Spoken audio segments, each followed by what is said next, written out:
We're now going to look at annotation scales in AutoCAD 2010. Now we're in the Layout tab right now, and we've got a viewport here, as you can see in the blue there. If I hover over it, there's the viewport. That viewport is currently at a scale of 1 to 50. Now, if you look at the Layout tab there, it says it's an A1 sheet, it's landscape, and it's 1 to 50. Don't take that as proof of scale though. Double click inside the viewport. When you double click, it activates the viewport. Also, AutoCAD tells you down on the status bar that it's currently at 1 to 50. You can see the viewport scale there. I'm going to double click outside that viewport now in the grey area just to deactivate it. Now we're not going to be working in the Layout tab just yet. What we're going to do is we're going to create some dimensions in the Model tab. So I click on the Model tab.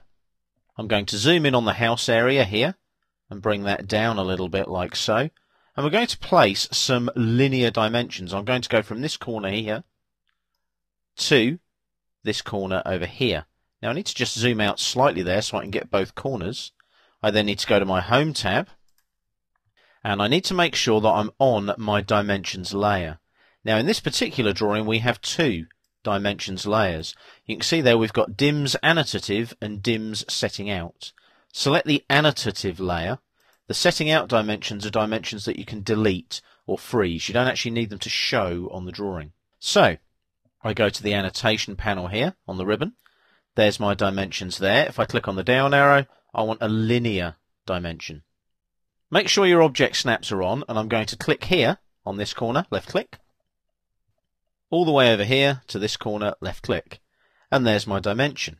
Now, that dimension at the moment looks kind of strange. There's no arrowheads, there's no text. Now the reason for that is this drawing is in millimeters, metric millimeters. The dimension has also been drawn in metric millimeters. And if you look down here at the bottom of the screen on the status bar, the annotation scale is currently at 1 to 1. So that dimension has been drawn at 1 to 1. So if I zoom in on this end here, you'll notice the little blue symbol there. That tells me it's an annotative dimension style. So if I zoom in now, look, you can actually see, look, there's an architectural tick there. It's just extremely small because it's been drawn at 1 to 1. So what we need to do now is we need to change the annotation scale in the drawing because we know the viewport's at 1 to 50, and then we need to change the annotation scale of this dimension. So I go down to the status bar, click here, and select 1 to 50. Notice the dimension changes. Now the reason it changes is these settings here. I've got annotation visibility and also add scales. It's this one here. It shows the annotative objects for all scales. So I've made it 1 to 50, it's sized it up by 50. The reason for that is when I go and look here now in the Layout tab, there's my dimension, all scaled and neat and tidy. Now I'm going to go back to the Model tab, going to place one more dimension, which is going to be my driveway width here.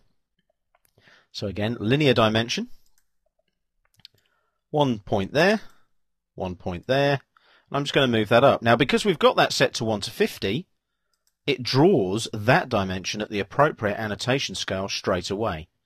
Now what we're going to do now is just quickly check the properties of those two dimensions, just to check that they are annotative.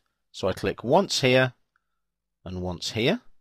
I right click and go to Properties on the shortcut menu. And if we look now, they are annotative. It says in miscellaneous here. They are annotative and they are at 1 to 50. So that is using your annotation scales in AutoCAD 2010.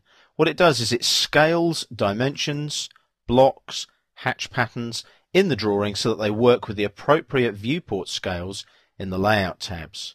We'll look at that later on in this course.